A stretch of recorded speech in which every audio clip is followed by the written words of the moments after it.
There was a time when we were living in the city. We were going to a lot of record stores. Remember? Yeah. And at this time, records were still very cheap. We got so many albums. And we would just take a chance. We saw something interesting, because you could. It was like $3. And this was one. This album at the time, it really surprised me. This is because the, mid to late 60s bands, psychedelic bands. Blues-based. The Electric Prunes, the Amboy Dukes, Blues Magoos, the Mr. Magoos. Those groups that aren't played on classic rock radio at all. A lot of that music is fantastic. There's still such great things there. And this album, more than even some, I really, really enjoyed. Yeah. I was really quite taken by how great this album is. Yeah, me too. One, there's fantastic guitar playing. Ted Nugent's guitar playing on this offers a great kind of just howling attitude. It sounds wonderful. Wonderful. I think I said howling. The songwriting is good. Very interesting variety. It's all done with a verve and an energy, an aggression. I was gonna say there's a real forwardness. That really works. It's confidence. It's not too.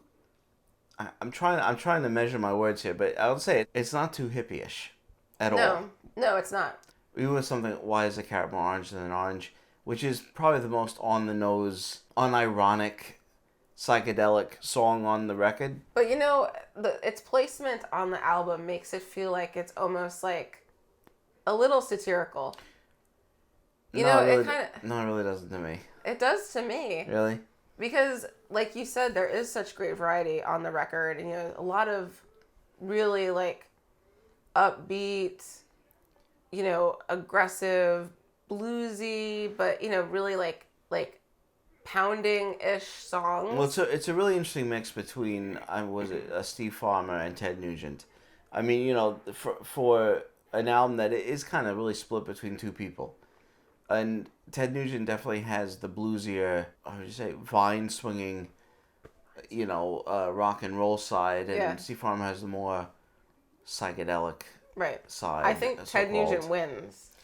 But it blends together very well. I think that's why it works. It's not oil and water. It really does actually blend together. They find a nice mix. When we were listening to a lot of this music that neither of us had heard. Yeah, we didn't grow up listening to. Well, no one does, really.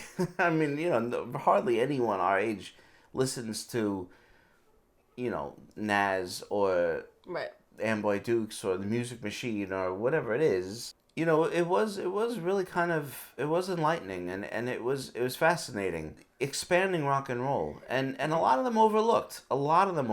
And this is a fantastic album that it's not a curio. It's not a historical novelty at all. It's a really fantastic album. No, it's too strong for that. I mean, the songs very, are very really good. The songwriting is just really good. I love these songs. I love these songs.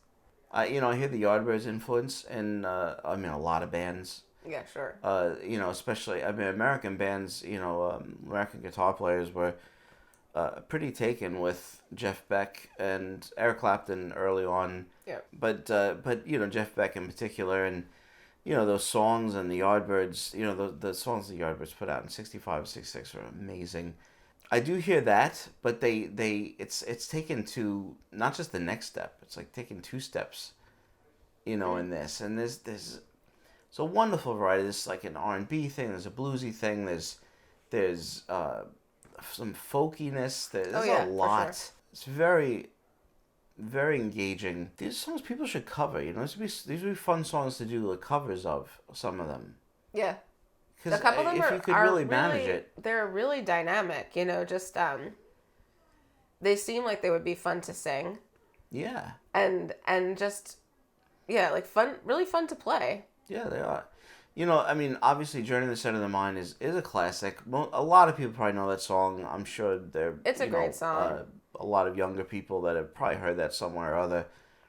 That triplet, riff. It's such an awesome riff. Yeah. And the song just gallops. Yeah. forward. It still sounds fresh. It does, and I mean it's such a cool riff. Well, you know what I think of sometimes? Do you remember those commercials that we used to see all the time for those compilation CDs, like Yeah. the 60s, like all the hit 60s songs? But it was always like the songs that were like popular, but like the easy, kind of the easy listening songs. And there's some really great bands that got lumped into those compilations, like Turtles, like things like that, you know, but they would always have like Strawberry Alarm Clock on there, you know, like, Yeah. you know, like these like what appeared to me at the time as like one-off One hit wonders. kind of, yeah, songs. Well, I mean, that was certainly the one hit. I mean, we've listened to Strawberry Yeah. Alarm Clock as well. I know.